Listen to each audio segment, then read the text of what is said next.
Hello friends, কেমন আছো তোমরা? আশা করি সবাই খুব ভালো আছো, সুস্থ আছো। আমি চলে এসেছি আবারও একটা নতুন ভিডিও নিয়ে। আজকের ভিডিওটা আছে থানকুনি পাতা বাটা।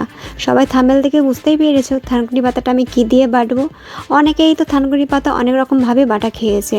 অনেকে নুন আর তেল দিয়ে বাটা খেয়েছে, অনেকেই বা তাদের পছন্দ মতো জিনিস দিয়ে খেয়েছে, তবে ম্যাক্সিমাম সবাই কিন্তু নুন আর তেল দিয়েই কিন্তু বাটাটা খেয়েছে। আর আজকের কিন্তু আমি লঙ্কা দিয়ে থানকুনি পাতাটা বাটবো। তো চলো কীভাবে আমি কী করছি সবটাই তোমাদেরকে দেখিয়ে দিলাম। মিক্সিতে আমি প্রথমে থানকুনি পাতা দিলাম, তারপরে লঙ্কা দিলাম। কাঁচা লঙ্কা যে যেটা পরিমাণের মতো খেতে পারো সেরকমভাবেই দেবে। আমি তো এখানে 3 পিসই দিয়েছি, আর একটু পরিমাণ মতো লবণ দিয়েছি, আর একটু তেল দিয়েছি। আর মিক্সড করার জন্য আমি একটু পরিমাণ মতো জল দিয়েছি, কারণ মিক্সিতে যেহেতু মিক্সড করবো তাই একটু জল না দিলে তো হয় না। তো সেই কারণে আমার পরিমাণ মতো আমি এখানে জল দিয়েছি। তোমরা শিলেও বাটতে পারো বা মিক্সিতেও বাটতে পারো। তো সব কিছু দেওয়ার পরে আমি মিক্সিটা অন করে দিলাম এবং এই থানকুনি পাতাটা মিক্সড হয়ে যাচ্ছে, তোমরা দেখো। তারপর কালারটাও কেমন হবে তো বুঝতেই পারছো, সবুজ কালার হয়।